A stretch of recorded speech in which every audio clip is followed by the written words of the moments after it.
నిత్యము సఫలపరుస్తూ మనల్ని క్షేమపరిచి భద్రపరుస్తున్నందుకు కృతజ్ఞతలు తెలియజేసుకుంటూ నేటి దీవెనలతో మనందరినీ దీవించి ఆశీర్వదించునుగాక. రండి, మరి ప్రశస్తమైనటువంటి సమయంలోకి వచ్చాము. ఈరోజు మన మధ్యలో ఎలీషా పాస్టర్ గారు ఉన్నారు. ఎస్కోట్ నుండి సమయాన్ని అయ్యగారికి ఇద్దాము. ఎలీషా పాస్టర్ గారు, వందనాలండి. ఒక విషయం గమనించండి. ఎలీషా పాస్టర్ గారు, క్షమించండి. మార్కాపురం నుండి మన మధ్యలోకి వచ్చుచున్న దేవజనుడు పులుకూరి ఇమానియల్ గారు, పాస్టర్ గారు నిన్న రావాల్సి ఉండెను. అకస్మాత్తుగా ఒక ఫోన్ వచ్చింది 3:30కు. సంఘములో ఒక విశ్వాసి కార్డియాక్ అరెస్ట్ కావటం వల్ల, స్ట్రోక్ రావటం వల్ల మరణించారు. మరణించిన ఆ సహోదరుని కుమార్తె నిన్న వివాహం జరగవలసి ఉండెను. అయితే జరిగింది. ప్రార్థన చేయమని కోరారు. ఆ కారణం వల్లే రాలేకపోయారని తర్వాత మాట్లాడి చెప్పారు. కార్డియాక్ అరెస్ట్ అయ్యింది, మరణించారు 3:30కు. మరణించిన సహోదరుని కుమార్తె వివాహం జరిగింది, ఘనంగా జరిగింది. ఆ పరిస్థితుల్లోనే వివాహం కూడా జరిగింది.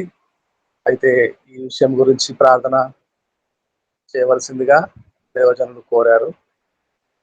దేవునికి స్తోత్రం కలుగును గాక. ఎలీషా పాస్టర్ గారు, వాక్యం అందించండి.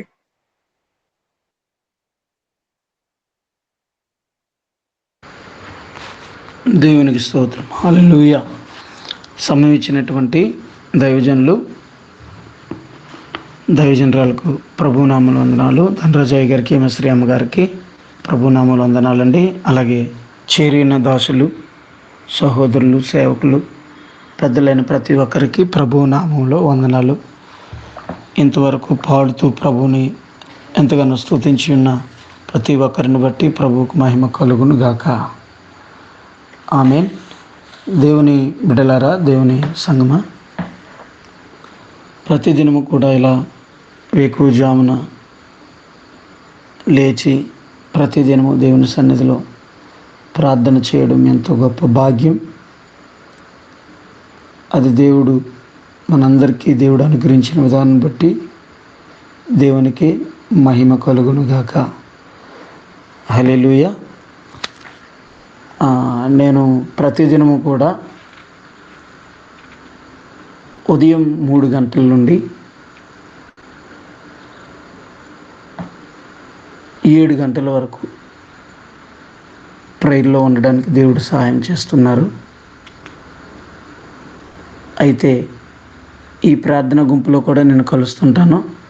అయ్యగారు నాకు ఇచ్చినటువంటి అవకాశాన్ని బట్టి నేను కూడా మన ప్రార్థనా సహవాసంలో పాలు పొందుతూ ఉంటాను. ఆ ప్రార్థనలో ఉంటాను, మన ప్రార్థనా సహవాసంలో కూడా ఉంటూ ఉంటాను.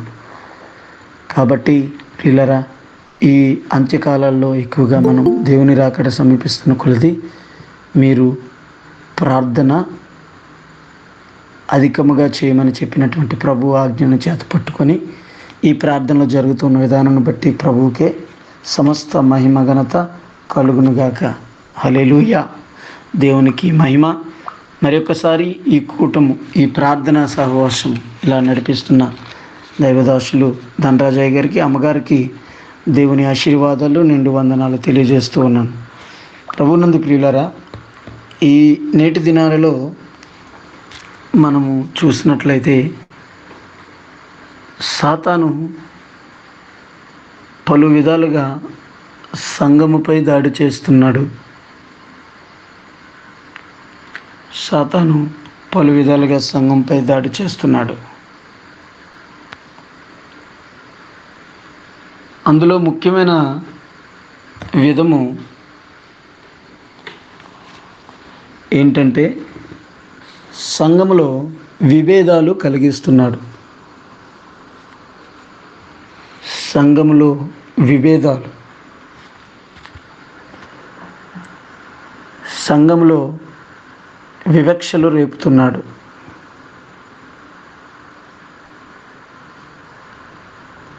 సహోదరుల మధ్య భేదములు కలుగు చేస్తున్నాడు. ఇది సాతాను యొక్క టార్గెట్ అయి ఉంది. సాతాను ఏ విధము చేత పడగొడదామనుకున్నా కొన్ని విషయాల్లో దేవుని బిడ్డలమైన మనము దేవుని వాక్యముతో దేవుని ఆత్మానుసారంగా నడిపించబడుతున్న మనము కొన్నిసార్లు సాతాను మన మీద దాడి చేయలేడు. కానీ ఈజీ థాట్స్ విభేదాలు కలిగించడం,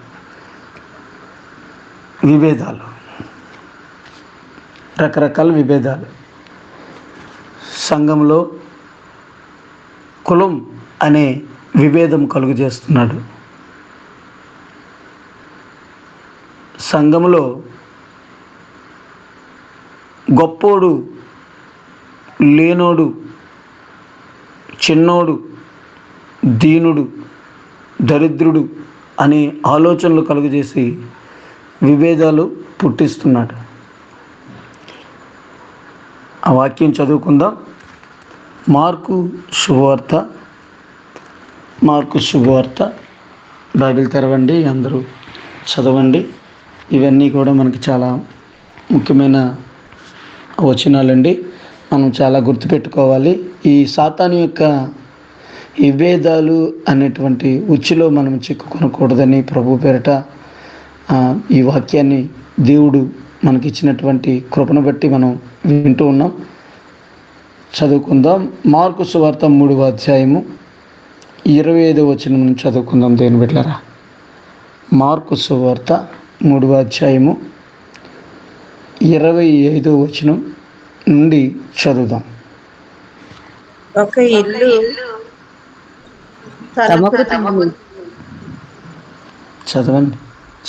ఒక ఇల్లు తమకు తానే విరోధముగా వేరు పడిన ఎడల ఆ ఇల్లు మీరదు.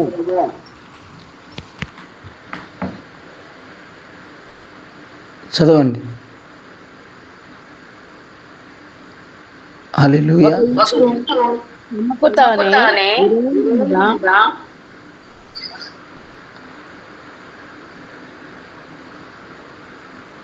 ఆ ఇల్లు నిలవనేరదు. సాతాను తనకు తానే విరోధముగా లేచి వేరుపడిన ఎడల వాడు నిలవలేక కడతేరును. ఒకడు బలవంతుడైన వారిని మొదట బంధించితేనే తప్ప ఆ బలవంతునికి ఇంటజొచ్చి వాని సామాగ్రి దోచుకున్న నేరడు. బంధించిన ఎడల వాని ఇల్లు దోచుకునవచ్చును.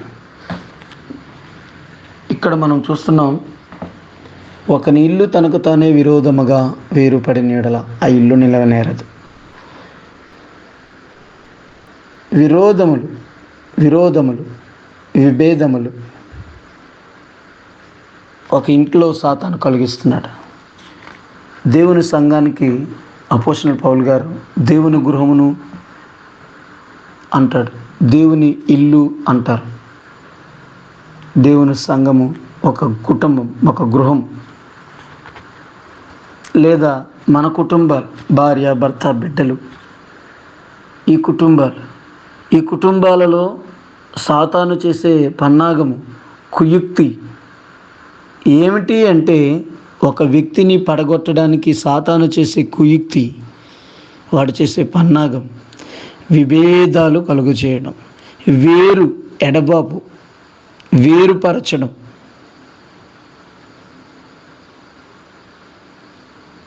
భార్య భర్తల మధ్య విభేదాలు రేపుతున్నాడు, అన్నదమ్ముల మధ్య విభేదాలు రేపుతున్నాడు, అక్క చెల్లెళ్ళ మధ్య విభేదాలు రేపుతున్నాడు, తోడ పుట్టిన బిడ్డలే తల్లిదండ్రుల మధ్య విభేదాలు,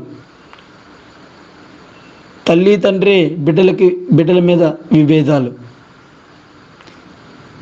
కుటుంబంలో ఉన్నవారే రక్త సంబంధులే విభేదాలు కలిగి బ్రతుకుతున్నారు. సంఘములోకి వెళ్తున్న వారమైన మనము, సంఘములో ఉంటున్న వారమైన మనము విభేదాలు కలిగి ఉండకూడదు. అది సాతాను ఆలోచన అని దేవుడి ఉదయకాలమందు మనకి తెలియజేస్తున్నారండి. దేవుని బిడ్డలారా, సాతాను ఈ విభేదాలు కలిగిస్తున్న సమయమున ఈ విభేదాలు ఎవరిలో కలుగు చేస్తున్నాడు సాతాను అనంటే, మొదటి కొరింథీ పత్రిక చదువుదాం. మొదటి కొరింథీ పత్రిక 3వ అధ్యాయము 1 నుంచి కొన్ని వచనాల కిందకి చదువుదామండి. మొదటి కొరింథీ పత్రిక 3వ అధ్యాయం 1, 2, 3 వచనాల కిందకి చదువుకుంటూ వెళ్దాం. సహోదరులారా, ఆత్మ సంబంధులైన మనుషులకు మాట్లాడినట్లు నేను మీతో మాట్లాడుతున్నాను.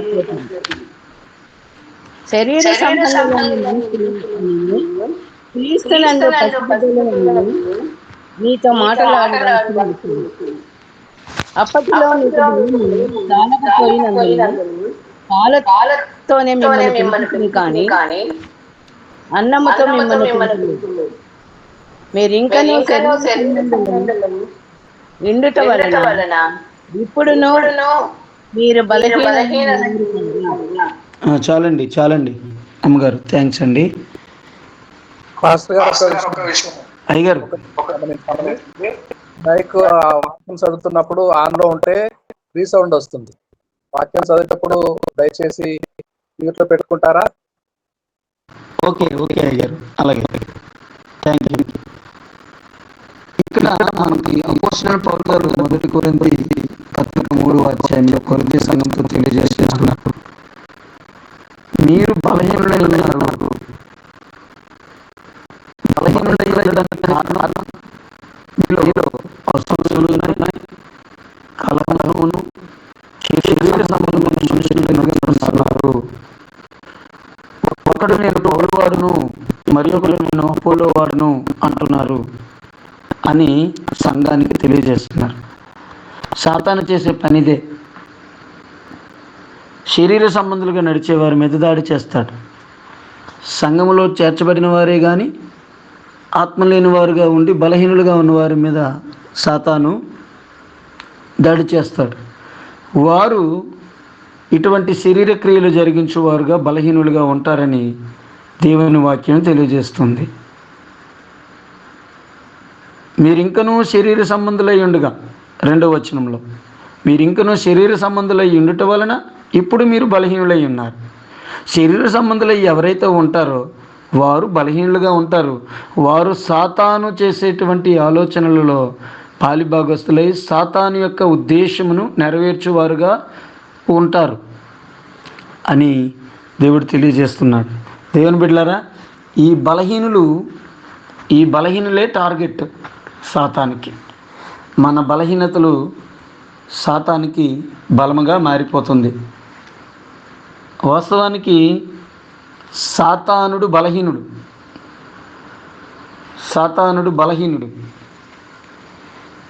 వాడి బలమును దేవుడు కొట్టివేశాడు.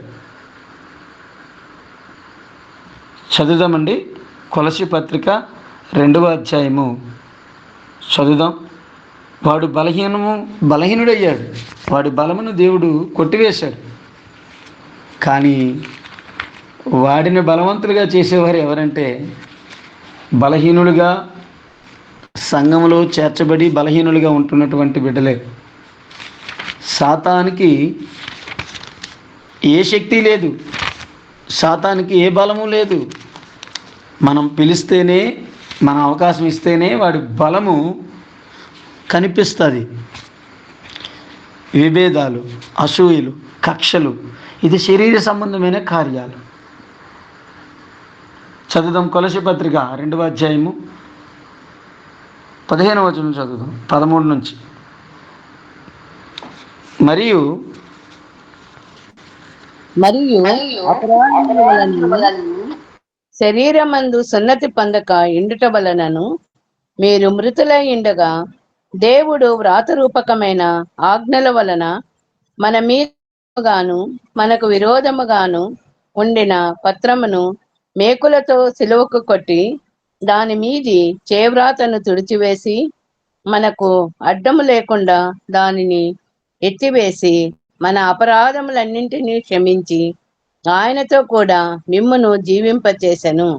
ఆయన ప్రధానులను అధికారులను నిరాయుధులనుగా చేసి చాలండి. నిలువని చోట చాలా అమ్మగారు, థ్యాంక్ యూ. చూసారా అండి, ఆయన శిలువ మరణము ద్వారా సాతానుడికి ఏం చేశాడంటే ఆయన ప్రధానులను అధికారులను నిరాయుధులుగా చేశాడు. నిరాయుధుడు వాడి దగ్గర ఆయుధాలే లేవు. సాతానుడి దగ్గర ఆయుధాలే లేవు. దాడి ఎలా చేస్తాడు? సాతానికి అవకాశం ఇస్తేనే దాడి జరుగుతుంది. అవకాశం ఇచ్చేవారు ఎవరు? ఆత్మానుసారంగా నడవలేని బలహీనులు, శరీర సంబంధులు. వాళ్ళని టార్గెట్ చేయడమే సాతాను పని.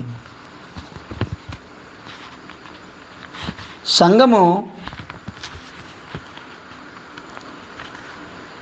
దేవుని యొక్క శరీరం.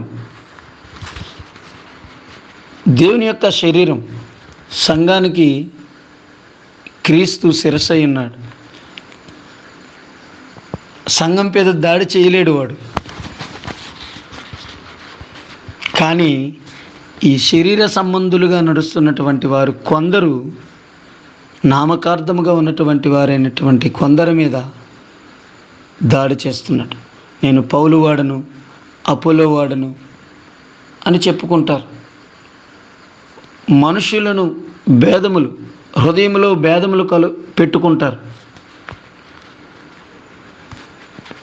ఈ భేదములు, వ్యత్యాసాలు, ఇవన్నీ కలుగజేసేవాడు సాతాను. గెరాసేను ప్రాంతానికి యేసుక్రీస్తు ప్రభువు వారు వెళ్ళినప్పుడు అక్కడ సమాధులలో నివాసం ఉండు ఒక మనుషుడు ఉంటాడు. ఆ మనుషుడు సేన అను దయ్యము పట్టినవాడు. సేన అనగా అనేకులు అని అర్థం. 2000 దయ్యములు. ఈ 2000 దయ్యములు పట్టినవాడు ఏం చేస్తున్నాడో తెలుసా? ఆయన గాయపరుచుకుంటున్నాడు, అనేకులను గాయపరుస్తున్నాడు. ఎవరి వశమున ఆయన ఉండటం లేదు. సంకెళ్ళ చేత బంధించినా ఆ సంకెళ్ళను తుత్తునీలుగా తెంపుతున్నాడు. ఆ పరిస్థితి సాతాను నేటి సమాజంలో, సంఘంలో ఉన్న బలహీనుల మీద కలుగు చేస్తున్నాడు. సంఘములోకి వస్తారు, వాక్యం వింటున్నారు, దేవుని శక్తిని పొందుకోలేక ఈ శరీర సంబంధమైన బలహీనతలలో నడవటం వలన, నెరవేర్చటం వలన వీళ్ళేమి అవుతున్నారు అంటే, ప్రియులరా, సాతాను చేత పట్టబడిన వారై వారికి వారే గాయపరుచుకుంటున్నారు. వారికి వారే అన్యాయం చేసుకుంటున్నారు. వారికి వారే బలహీనులుగా మారిపోతున్నారు. దేవుడిచ్చే కృపను పోగొట్టుకుంటున్నారు. హల్లెలూయా. కాబట్టి దేవుడు తెలియజేస్తున్న మాట, సాతాను విభేదాలు కలుగజేస్తున్నాడు. మనము వాటిని గుర్తుపట్టే వారంగా ఉండాలి, వాటిని జయించే వారంగా ఉండాలి.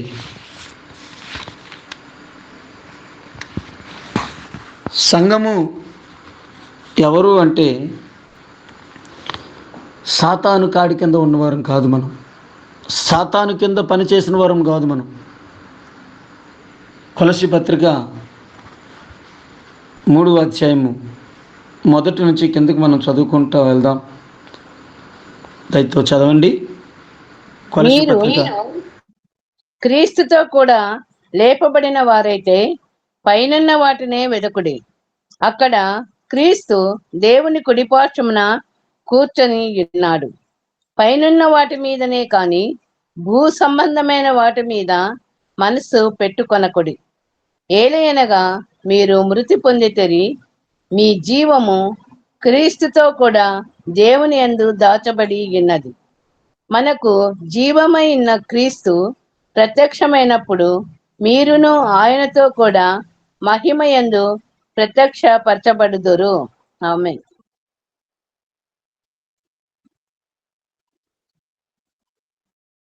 ఇంకా కిందకి చదవండి అమ్మగారు. కావున భూమి మీదనున్న మీ అవయములను అనగా జారత్వమును, అపవిత్రతను, కామతూరతను, దురాశను, విగ్రహారాధన అయిన ధనాపేక్షను చంపివేయుడి. వాటి వలన దేవుని ఉగ్రత అవిధేయుల మీదికి వచ్చును. పూర్వము వారి మధ్య జీవించినప్పుడు మీరును వీటిని అనుసరించి నడుచుకొంటిరి. ఇప్పుడైతే మీరు కోపము, ఆగ్రహము, దుష్టత్వము, దూషణ, మీ నోట బూతులు అను వీటన్నిటిని విసర్జించుడి. ఒకరితో ఒకడు అబద్ధమాడుకొడి. ఏలయనగా ప్రాచీన స్వభావమును దాని క్రియలతో కూడా మీరు పరిత్వజించి జ్ఞానము కలుగు నిమిత్తము దానిని సృష్టించిన వాని పోలిక చొప్పున నూతన పరచబడుచున్న నవీన స్వభావమును ధరించుకొని ఉన్నారు. దేవునికి స్తోత్రం కలుగును గాక. హల్లెలూయా. ఇక్కడ చూస్తే సంఘము ఏంటో అనేది దేవుడు క్లియర్గా మనకు తెలియజేశాడండి. సాతాను విభేదాలు కలుగజేస్తున్నాడు, అవన్నీ మనం విన్నాం, నేర్చుకున్నాం. అయితే ఇక్కడ ఒక మాట, మంచి మాట ఉంది, పూర్వము అనే మాట. ఇక్కడ ఉన్నటువంటి బలహీనతలు, పాపములు సాతాను కలుగజేసేవి శరీర సంబంధమైనవి. శరీరానుసారముగా మన అవయవాలు 5వ వచనంలో కావున భూమి మీదనున్న మీ అవయవములను అనగా అని ఉంది.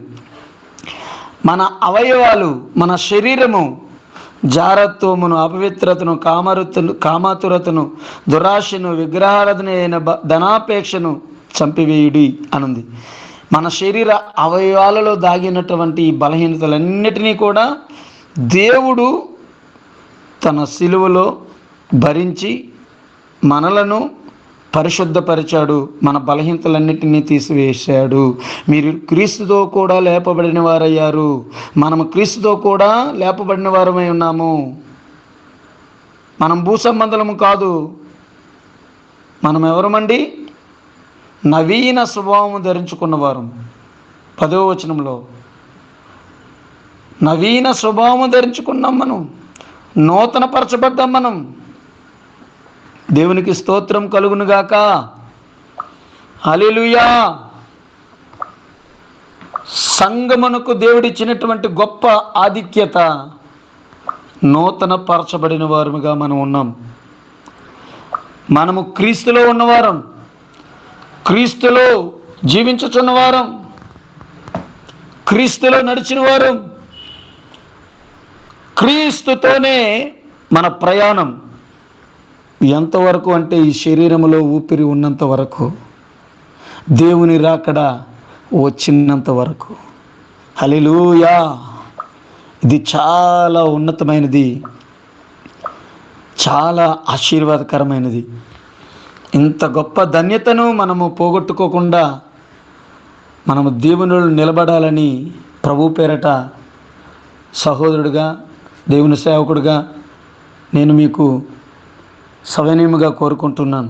దేవుని బిడ్డలారా, సంఘానికి దేవుడు ఎంత ఆధిక్యత ఇచ్చాడంటే, హల్లెలూయా. ఇంకొక మాట చెప్పిన తర్వాత నేను సంఘం గురించి చెప్తా.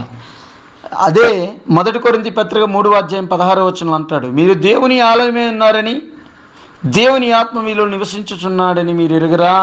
హల్లెలూయా. దేవునికి ఆలయంగా మారిపోయాం మనం. మన అవయవాలలో ఉన్న పాపమంతా దేవుడు తీసివేశాడు. మనము దేవునికి ఆలయం అయిపోయాము. దేవుని ఆత్మ మనలో నివసించుచున్నది. హల్లెలూయా. సాతాను ప్రణాళికలో నుండి దేవుని యొక్క చిత్తంలోకి నడిపించబడ్డాం, దేవుని సంఘములో చేర్చబడ్డాం, దేవుని బిడ్డలుగా మారిపోయాం. ఆయన అంటారు, ప్రియులరా, 1 పేతురు పత్రికలో అంటాడు, చీకటిలో ఉన్న వారికి ఆయన వెలుగులోకి నడిపించాడు. రాజులేని యాజక సమూహముగా మార్చాడు. చదువుదామండి ఆ మాట ఒకసారి. 1 పేతురు పత్రిక 2వ అధ్యాయము 9వ వచనం. అయితే మీరు చీకటిలో నుండి ఆశ్చర్యకరమైన తన వెలుగులోనికి మిమ్మల్ని పిలిచిన వాని గుణాతిశయములను ప్రచురము చేయు నిమిత్తము ఏర్పరచబడిన వంశమును, రాజులైన యాజక సమూహమును, పరిశుద్ధ జనమును, దేవుని సొత్తైన ప్రజలనై ఉన్నారు. హల్లెలూయా. ఒకప్పుడు ప్రజగా ఉండక ఇప్పుడు దేవుని ప్రజలైతిరి. ఒకప్పుడు కనికరింపబడక ఇప్పుడు కనికరింపబడిన వారైతిరి. దేవునికి స్తోత్రం. సంఘము దేవుని శరీరం. సంఘము పరిశుద్ధమైనది. సంఘము నిష్కలంకమైనది. హల్లెలూయా, స్తోత్రం. ఎఫెసీ పత్రిక 6:10 చదువుతాం దేవుని బిడ్డలారా. 6:10 చదువు. ఎఫెసీ పత్రిక 6:10.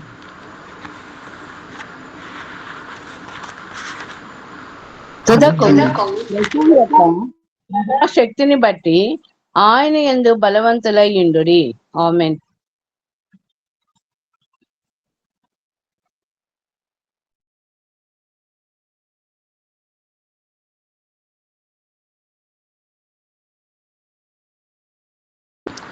ప్రభు యొక్క మహాశక్తి మనలో ఉంది.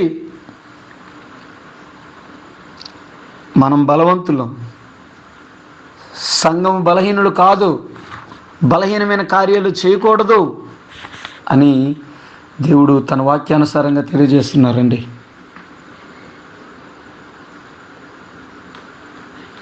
హల్లెలూయా. 5:23 చదువుదాం. ఎఫెసీ పత్రిక 5:23. క్రీస్తు సంఘమునకు శిరస్సై ఉన్నాడు. ఇక్కడ ఒక మాట, క్రీస్తు సంఘమునకు శిరస్సై ఉన్నాడు. మరి సంఘం ఏమైంది? కొలస్సీ పత్రిక 1:18 సంఘము క్రీస్తు శరీరమై ఉన్నది అని దేవుడు తెలియజేస్తున్నాడు. 1:18.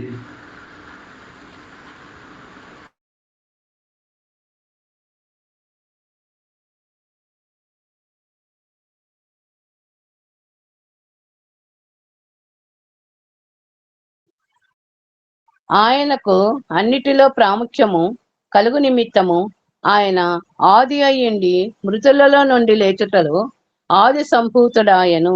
ఆమేన్. దేవునికి స్తోత్రం కలుగును గాక. హల్లెలూయా. ఈ సంఘము ప్రత్యేకించబడింది, పరిశుద్ధపరచబడింది. ఇది భూ సంబంధమైనది కాదు, ఇది శరీర సంబంధమైనది కాదు. ఈ సంఘము దేవుని శరీరమై ఉంది. క్రీస్తు శరీరంలో పాపం లేదు. ఈ సంఘానికి దేవుడు సర్వాధికారం ఇచ్చాడు.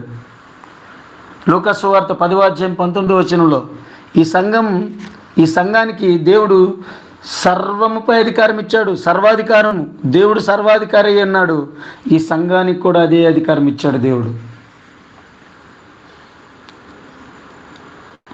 మత్తయి సువార్త 28:18 అధికారంతో పంపుతున్నాడు శిష్యులను. నా యందు విశ్వాసం ఉంచువారు నాకంటే గొప్ప కార్యాలు చేస్తారు. విశ్వసించినటువంటి వారమైన మనము, దేవుని సంఘమైన మనము గొప్పవారము, గొప్ప కార్యములు చేయగలవారు. మనం బలవంతులను, బలమైన కార్యాలు చేయగలం. సాతానుని మనం ఎదిరించడానికి మనం బలవంతులమై ఉన్నాం. సాతానికి బలం లేదు. యేసుక్రీస్తు ప్రభువారు కలువరి శిలువలో సాతానికి నిరాయుధుడిగా చేసి బలహీనుడిగా చేశాడు. వాడికి బలం లేదు. సాతాను ఎవరో తెలుసా? దేవుడు చేసిన సృష్టిలో ఒక చిన్న పరికరం. ఈ సాతాను దేవుని దృష్టిలో ఏమీ కాదు. దేవుని శక్తి ముందు ఏమీ కాడు. మనతో అంటాడు, సాతాను ఎదిరించుడి వాడు పారిపోతాడు. అంటే ఎలా పోల్చాడంటే, సాతానుని మనం ఎదిరించకపోతే వాడు మన మీద ఎదురుదాడి చేస్తాడు, మనం ఎదిరిస్తే పారిపోతాడు. హల్లెలూయా. మనం శక్తివంతులను గ్రహించాలి. సంఘంలో ఉన్నటువంటి ఆ సంఘానికి ఉన్నటువంటి ఆధిక్యతను మనం గ్రహించాలి. మనం ఒక్కొక్కసారి సాతాను శోధిస్తాడు, సాతాను వచ్చేస్తాడు. ఒక అపోహ ఏంటంటే, దేవుని బిడ్డలారా, ఒక కుటుంబం ఉంది, నాకు తెలిసిన కుటుంబమే, దేవుని బిడ్డలే, వారు సమయం అవుతుంది ముగించేస్తాను టైంకేనండి, వారు దేవుని నమ్ముకున్నారు, బాప్తిసం పొందారు, అన్నీ అయినాయి. కానీ వారి సొంత గ్రామంలో వారి ఇంట్లో దురాత్మలు ఎలుబడి చేస్తానని ఇల్లు నమ్మేసుకొని వారు చిన్నలు పెద్దలు అందరూ కలిపి వేరొక ఊర్లో వెళ్ళి నివాసం ఉంటున్నారు. ఈ ఊర్లో ఉంటే ఏమవుతుందో తెలుసా, ఆ గ్రామం కానీ ఆ ఏరియాకి కానీ ఆ వీధిలోకి కానీ వస్తే వారి మీదకి దురాత్మలు వస్తాయంట, వాళ్ళకి దెయ్యములు పెట్టేస్తాయంట. వారు ఒక అపోహలో ఉండి సాతాను వారిని బలహీనపరచడం వలన వేరొక ఊరికి పారిపోతున్నారు. దేవుని శక్తి అంటే మనకు తెలుసా? దేవుని అధికారం అంటే ఏంటో మనం గ్రహించగలుగుతున్నామా? దేవుని ఆధిక్యతను మనం గుర్తించగలుగుతున్నామా? అసలు దేవుని యందు విశ్వాసం ఉంచగలుగుతున్నామా? ఆయన సర్వాధికారము మనకిచ్చి ఉన్నాడు. హల్లెలూయా. లోకాసువార్త 10:19 మనం చూస్తే, చదవడానికి టైం లేదు కానీ, సర్వాధికారం ఇచ్చాడు మనకి. దెయ్యముల మీద అధికారం ఇచ్చాడు. నాగుపాములు అదికి తొక్కుతామన్నాడు మనకి. అక్కడ అపవాది పైనుండి పడ్డం చూశాడంట. మెరుపు వలే పడ్డాడు వాడు. కింద నుండడానికి పడిపోయాడు సాతాను, ఎప్పుడో పడిపోయాడు కిందకి. శీఘ్రముగా మన కాళ్ళ కింద ఉంచాడు అపవాదిని దేవుడు, శిలువ మరణము ద్వారా, శిలువ యాగము ద్వారా. ప్రియులరా, ఈ సంఘము అపవాది వేసే ఉచ్చులకు, బలహీనతలకు, భేదములు కలుగు చేస్తూ, ఈ ఆలోచనలు, మితములు, భేదములు, అసూయలు, కక్షలు, క్రోధములు కలుగు చేస్తున్న అపవాదిని జయించాలంటే సంఘములో ఫలములు ఉండాలి. మనం ఎలా గ్రహించగలం? సంఘంలో మత్తయి సువార్త 7:16-20 ఈ మధ్య చదివితే, మీరు వారి ఫలములను బట్టి, వారి క్రియలను బట్టి వారిని మీరు గుర్తించగలరు అని ఆ వాక్యం సెలవిస్తుంది అక్కడ.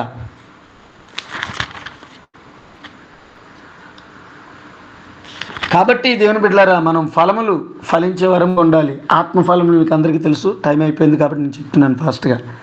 ఆత్మఫలములు గలతీ పత్రిక 5:22 ఉంటుంది. ప్రేమ, సంతోషం, సమాధానం, దీర్ఘశాంతం, దయాలత్వం, మంచితనం, విశ్వాసం, సాత్వికం, ఆశానిగ్రహం. మొట్టమొదటిది ప్రేమ. విశ్వాసులు సంఘము కలిగి ఉండవలసింది ప్రేమ, విశ్వాసము, నిరీక్షణ, ప్రేమ కలిగి ఉండాలి. రోమపత్రికలో ఉంటుందన్నమాట, కొరింథీ పత్రికలో ఉంటుందన్నమాట.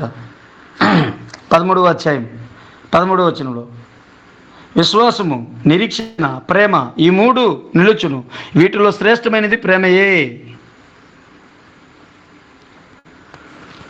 దేవునికి స్తోత్రం. విశ్వాసము, నిరీక్షణ, ప్రేమ సంఘంలో ఉండాలి. ఆత్మ ఫలములలో ప్రేమ ఉంది. ఈ ప్రేమ ఎవరై ఉన్నారు? దేవుడు ప్రేమ అయి ఉన్నాడు. ఈ ప్రేమ ఉంటేనే దేవుని సంఘము బలముగా నిలబడగలదు. ఈ ప్రేమ ఉంటేనే దేవుని సంఘము ఎత్తబడగలదు. ఈ ప్రేమ ఉంటేనే సమస్తాన్ని జయించగలదు. అనేకమైన మాటలు ఉన్నాయి. సమయం అయిపోయింది కనుక నేను వాక్యం ముగిస్తున్నాను. ప్రార్థన చేసుకుందామండి. చిన్న ప్రార్థన. పరిశుద్ధుడ, మహోన్నతుడు, నీకు వందనాలు. మీరు ఇచ్చిన వాగ్దానం బట్టి, మాటలను బట్టి నీకు స్తోత్రం.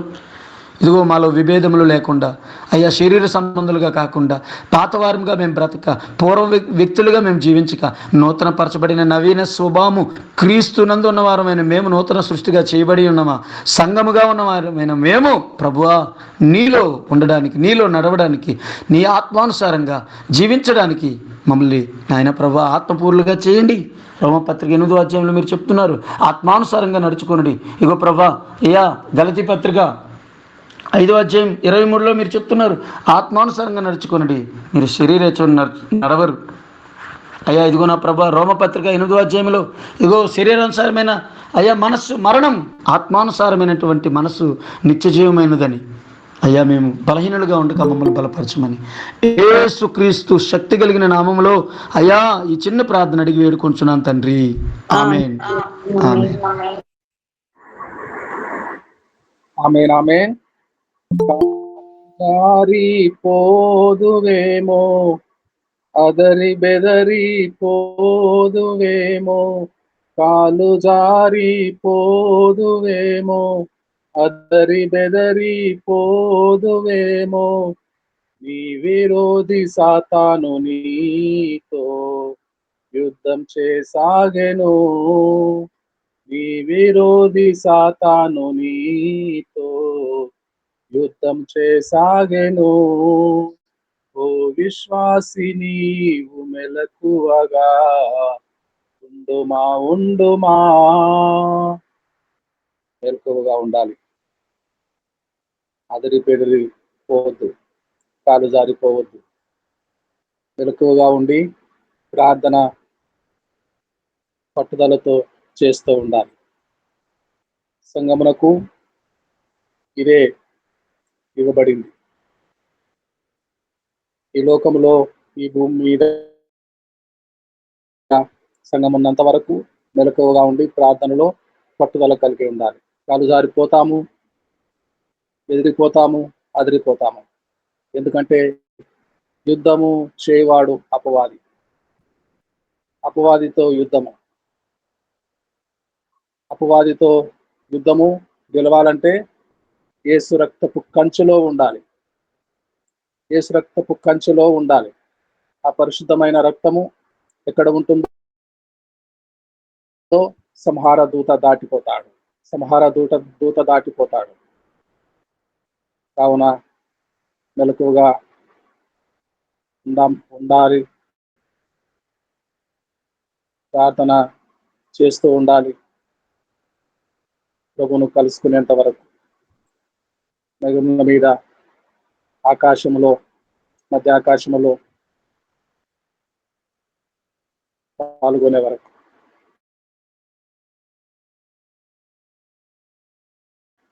మెలకువగా ఉండాలి. చక్కగా వాక్యం అందించిన